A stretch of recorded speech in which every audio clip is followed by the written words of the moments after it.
السلام عليكم ورحمة الله وبركاته. عاملين ايه يا اخواتي؟ وحشني جدا.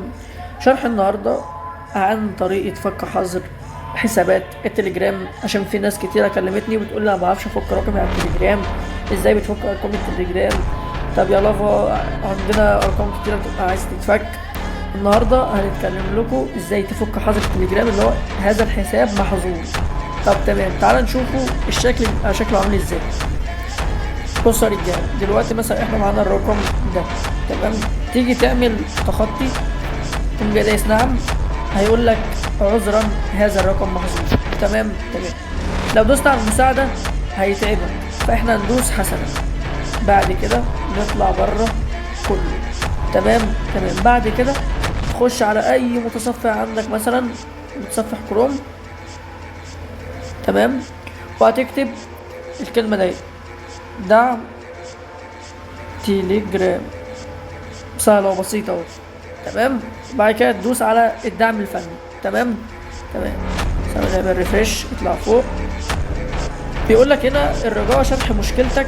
بعد كده يور فول ليج نيم، يعني حط اسمك بالكامل، بعد كده بريد الكتروني ورقم هاتفك. هنكتب هنا كده. طبعا هعمل لكم كود فك ارقام حسابات التليجرام. تمام. ثواني اكتب الكود واجيلكم. طبعا يا اخواتي انا حطيت مثلا اللي هو الكود. تمام. بعد كده بتحط الاسم، يحط مثلا اي اسم. تمام. لافا مثلا. حط هنا الجيميل بتاعك علشان هيوصل لك عليه. تمام. انا طبعا هحط اي جيميل بس عشان الشرح وكده. اي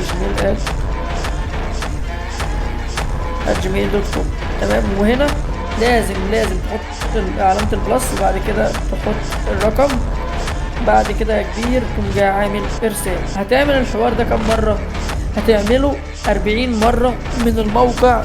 تمام. وبعد كده هننتقل على الخطوة التانية. تمام. احنا كل ده لسه في الخطوة الأولى. يلا بينا.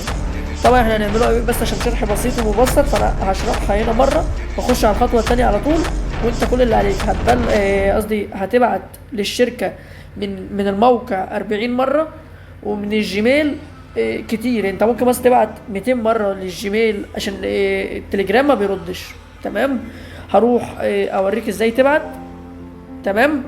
عشان يكون الشد عليك سهل، وهديك برضو الجيميل بتاع الشركة. دلوقتي يا اخواتي احنا في الجيميل. تمام. اللهم ذكرني ما نسيت. بص يا رجاله، ده الجيميل بتاع الشركة. تمام.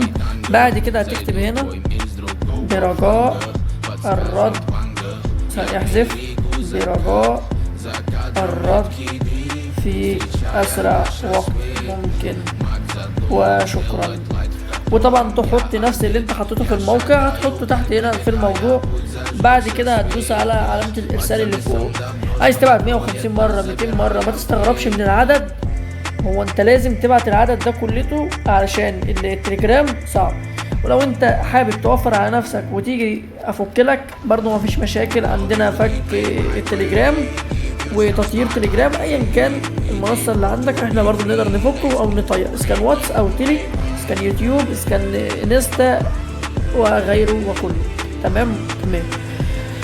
بس كده يا اخواتي، ده كان شرح النهارده، يا رب تكونوا استفدتوا. سلام. Определись во всем детально, и звук бьет центрально. Да, ты брутально, я прогоняю под жаргон.